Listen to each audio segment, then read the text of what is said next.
दरबार शरीफ के पावन धरा पर कांग्रेस जिला मुख्यालय में जिस प्रेस वार्ता का आयोजन किया गया है उसका सहभागी बनने के लिए सभी पत्रकार बंधु जो यहाँ आए हैं, मैं आपका अभिनंदन करती हूँ, आपका स्वागत करती हूँ और आपका इस्तकबाल करती हूँ। देखिए, चुनावी बिगुल जब बज जाता है तो किस तरह से चुनाव लड़ा जा रहा है ये कहीं ना कहीं दर्शाता है कि आगे आने वाले 5 साल जनता के लिए, राज्य के लिए और हर विधानसभा के लिए कैसे होने वाले।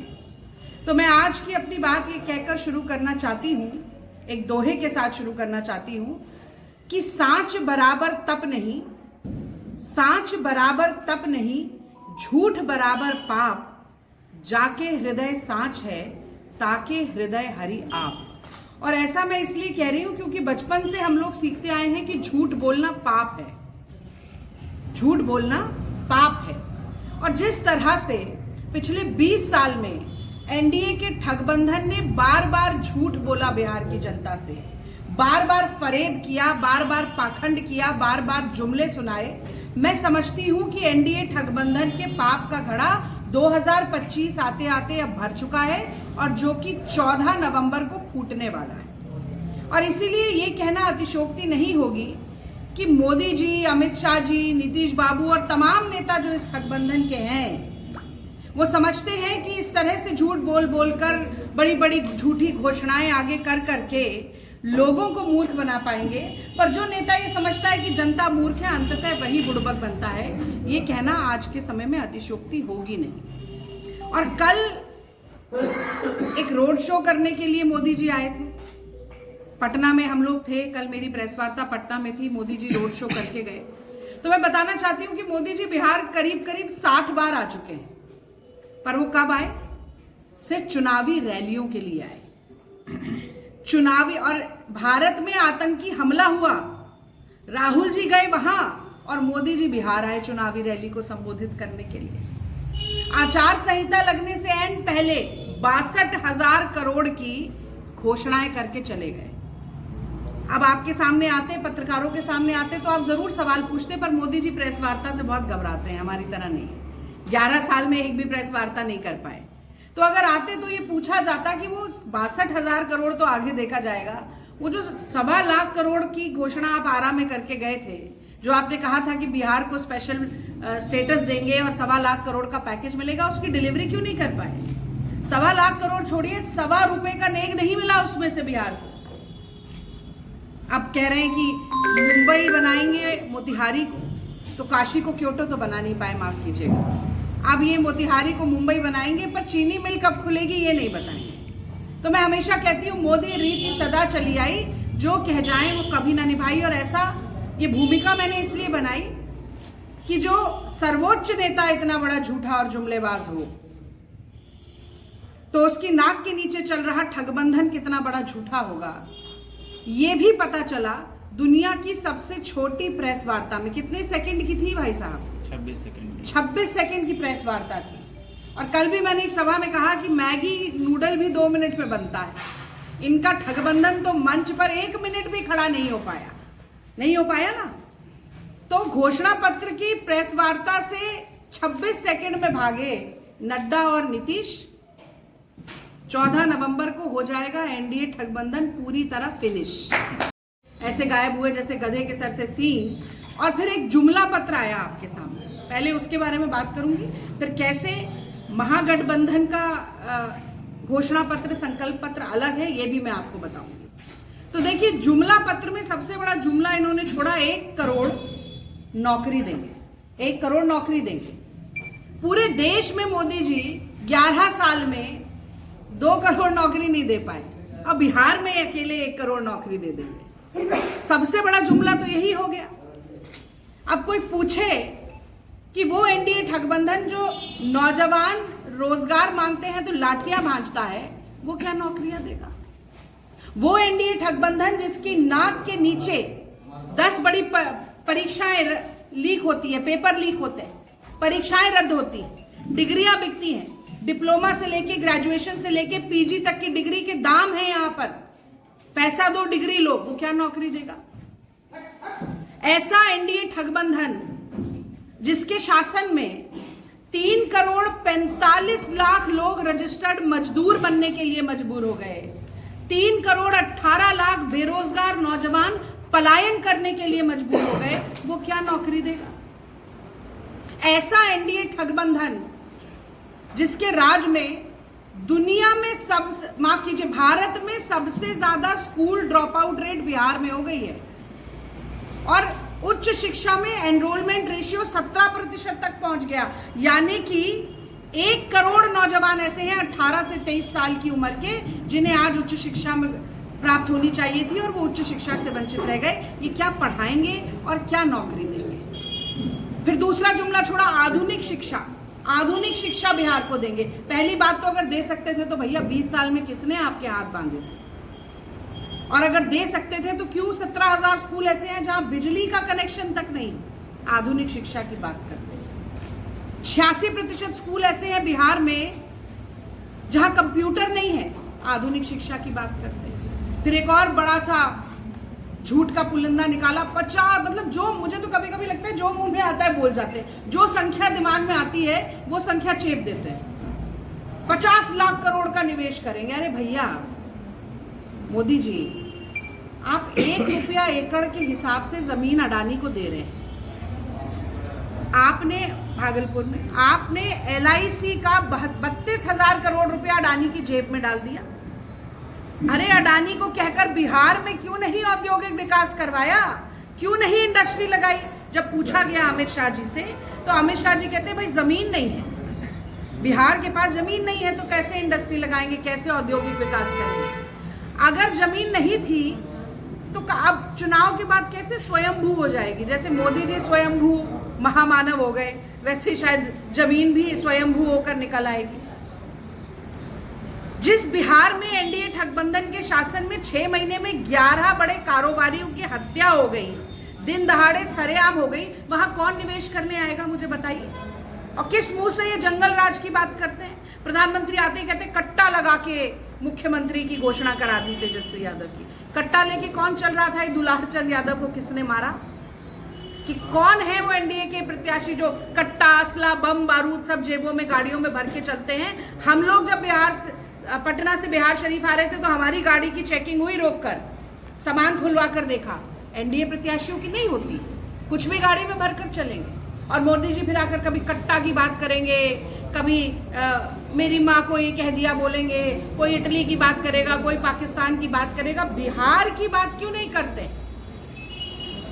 बिहार की महिलाओं की बात क्यों नहीं करते? मुजफ्फरपुर की वो 11 साल की दलित बच्ची कौन भूल सकता है?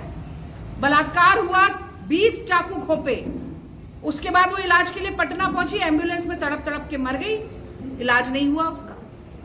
गया जी में पुलिस सैन्य अभ्यर्थी महिला ट्रेनिंग में बेहोश हो गई, एम्बुलेंस में उपचार के लिए जा रही थी, एम्बुलेंस में ही सामूहिक बलात्कार हो गया।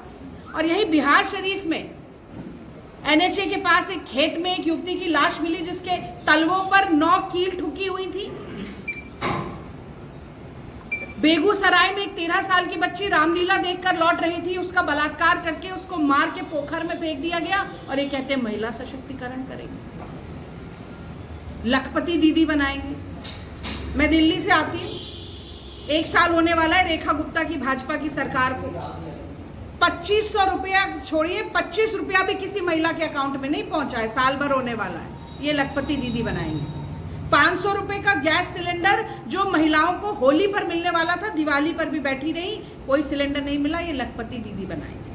55 बड़े जघन्य अपराध रोज होते हैं महिलाओं के साथ, 8 महिलाओं की हत्या होती है, छोटी छोटी नाबालिग बच्चियां हैं, हफ्ते भर में 18-20 बच्चियों के साथ बलात्कार होता है। आज महिलाओं का, बेटियों का, बिहार की लड़कियों का जीवन एक डर के साए में बीत रहा है और एक लंबी काली स्याह रात है ये 20 साल एनडीए ठगबंधन के।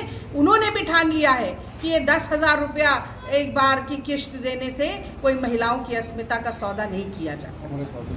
मैं एक लाइन में किसानों की भी बात कर देना चाहती हूँ, भूलना नहीं चाहिए। तो अभी तक क्यों नहीं पहनाया आपने? ऐसा ही वादा आपने किया था कि किसानों की आय को 2022 तक दुगना कर देंगे। आज 27 रुपया प्रतिदिन किसान कमा रहा है और यही मोदी जी हैं जो 3 काले कानून लेकर आए। यूपीए 72,000 करोड़ का ऋण माफ करती है, ये 3 काले कानून ले आते हैं, 700 किसानों की शहीदी हो जाती है। आंदोलनजीवी कहते हैं, आतंकवादी कहते हैं, खालिस्तानी कहते हैं।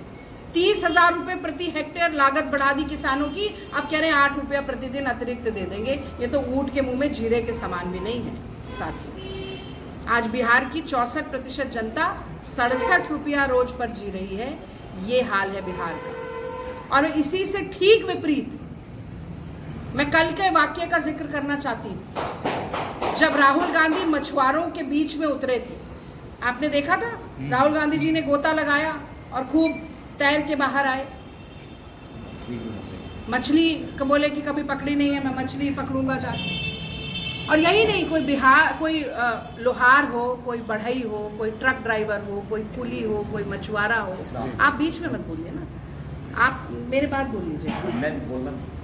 तो राहुल जी रोज वो जीवन जीते हैं किसी न किसी व्यक्ति के साथ। और ये बात मैं इसलिए कह रही हूँ कि 4000 किलोमीटर चलना आसान बात नहीं होती। कन्याकुमारी से कश्मीर तक देश की जनता को मोहब्बत की फेविकोल से जोड़ना आसान बात नहीं होती। और ये जो राहुल जी करते हैं, इसी के बीच से हमारा संकल्प पत्र आता है। हर समुदाय के हर व्यक्ति की क्या जरूरत है, क्या कठिनाई है, उस कठिनाई को कैसे दूर करना है, ये हमारे संकल्प पत्र का हिस्सा होता है। और मुझे गर्व है इस बात का कि अगर हम कह रहे हैं बिहार में, अगर तेजस्वी यादव, राहुल गांधी महागठबंधन कह रहा है कि 2500 रुपया हर महिला को देंगे, तो कर्नाटक में हमने 1.25 करोड़ महिलाओं को पिछले 3 साल से 2100 रुपया हर महीना देकर दिखाया है। अगर गठबंधन कह रहा है कि हम स्वास्थ्य बीमा देंगे 25 लाख का, तो अशोक गहलोत जी की कांग्रेस सरकार ने राजस्थान में देश का सबसे बेहतरीन स्वास्थ्य चिकित्सा का सिस्टम चलाकर 25 लाख रुपए का बीमा देकर दिखाया है। अगर हम कह रहे हैं कि 200 यूनिट बिजली फ्री देंगे, तो हमने तेलंगाना में मुफ्त में 200 यूनिट बिजली देकर दिखाई है। और राहुल गांधी जी का तो एक मकसद है बिहार में, कहते हैं ब्रेन ड्रेन हो गया, यहां से चले गए लोग नौकरी की तलाश में, मजदूरी करते हुए चले गए, तो वो ब्रेन गेन करना है। आज ग्रेजुएट, पोस्ट ग्रेजुएट लड़के चाय के ठेले लगा रहे हैं। एक बहुत वीडियो वायरल हुआ, एक रेड माइक करके एक वो है चैनल है यूट्यूब का, उन्होंने दिखाया और रो रहा है लड़का, कह रहा है मैं बाबूजी को बता नहीं सकता, मुझे शर्म आती है कि मैं ग्रेजुएट हूँ और उसके बाद मैं चाय का ठेला लगाकर अपना जीवन जी रहा हूँ। तो मैं बार बार ये कहती हूँ कि युवाओं की पीड़ा, यहाँ के लोगों की पीड़ा समझने के लिए 56 इंच का सीना हो ना हो, एक धड़कता हुआ दिल होना चाहिए, वो नहीं है। तो हम, जैसा तेजस्वी यादव जी ने कहा है, हर घर में सरकारी नौकरी देंगे। जब तक नहीं मिल पाएगी, हम बेरोजगारी भत्ता भी देंगे। ग्रेजुएट्स को 2000 रुपया, पोस्ट ग्रेजुएट्स को 3000 रुपया। ये सारे जो योजनाएं हैं, वो कोई, मोदी जी कहते हैं रेवड़ी है, वो रेवड़ी नहीं है, वो अधिकार है उन लोगों का जिनको इन अधिकारों से वंचित रखा गया। अगर हम पेंशन देंगे दिव्यांगों को, महिलाओं को, विधवा महिलाओं को, वृद्धजनों को, तो ये उनका अधिकार है, एक सोशल सिक्योरिटी सिस्टम के जरिए उनका अधिकार है। और मैं बहुत लंबा नहीं खींचूंगी, अंत में मैं यही कहना चाहती हूँ कि सोनिया गांधी जी ने कहा था कि जो हमारा घोषणा पत्र होता है वो हमारे लिए एक सेक्रेड डॉक्यूमेंट है, एक पवित्र दस्तावेज है। वो हमारे लिए जुमला पत्र नहीं है कि बोला और निकल गए। कांग्रेस पार्टी, राहुल गांधी, मल्लिकार्जुन खड़गे जी, प्रियंका गांधी जी जो कहते हैं वो करके दिखाते हैं। और राहुल गांधी जी के साथ ही कदम से कदम, कंधे से कंधा और आवाज से आवाज मिलाकर जन जन की नब्ज टटोलने वाले प्रत्याशी यहाँ पर बिहार शरीफ में मिले हैं। उमेर खान जी न सिर्फ इनकी बहुत साफ सुथरी छवि है, न सिर्फ गोल्ड मेडलिस्ट हैं एएमयू के, बल्कि एक जनवादी नेता हैं, जनमुखी राजनीति करना चाहते हैं, लोगों के बीच में जाते हैं तो ऐसा, मैंने कल 3 सभाएं की, ऐसा जबरदस्त कनेक्ट बनता है, चाहे महादलित बस्ती हो, चाहे मुसलमान लोगों के बीच की बात हो, चाहे हमारे हिंदू भाई बहनों के बीच की बात हो। कहते हैं कि मैं 24 घंटा यहाँ पर लोगों की सेवा करना चाहता हूँ, ऐसा नहीं कि चुनाव लड़के फिल्म बनाने के लिए चला जाऊंगा। 20 साल में जो दुर्दशा बिहार शरीफ की हुई है, जो मैंने अपनी आंखों से देखी है कि सड़क कम है, गड्ढे ज़्यादा है, कचड़े के ढेर लगे हुए, नालियाँ भरी हुई, बिजली का संकट है, साफ पानी पीने के लिए नहीं, ये तो मूलभूत चीज़ें हैं ना। ये 20 साल में मुहैया क्यों नहीं कराई गई, आज बिहार शरीफ की जनता ये पूछ रही है। उमेर खान जी को विधायक बनाने के लिए तटस्थ होकर बैठी है। उमेर जी बने विधायक, तेजस्वी जी बने मुख्यमंत्री और राहुल गांधी जी बने प्रधानमंत्री। ये उम्मीद ही नहीं, ये विश्वास है और इसकी शुरुआत बिहार शरीफ से होगी, इसकी शुरुआत बिहार से होगी और फिर आगे हम दिल्ली तक भी पहुंचेंगे। बहुत बहुत धन्यवाद। बहरहाल आज की इस खबर में बस इतना ही। आगे की खबरों के लिए बने रहें हमारे साथ। आपको ये वीडियो पसंद आया हो तो कृपया इसे लाइक करें और हमारे चैनल को सब्सक्राइब करना ना भूलें। आपके सपोर्ट से हमें और बेहतर कंटेंट बनाने की प्रेरणा मिलती है। आपका एक लाइक और सब्सक्रिप्शन हमें आपकी सेवा करने का हौसला देता है। कृपया चैनल को सब्सक्राइब करें और हमारे साथ जुड़े रहें।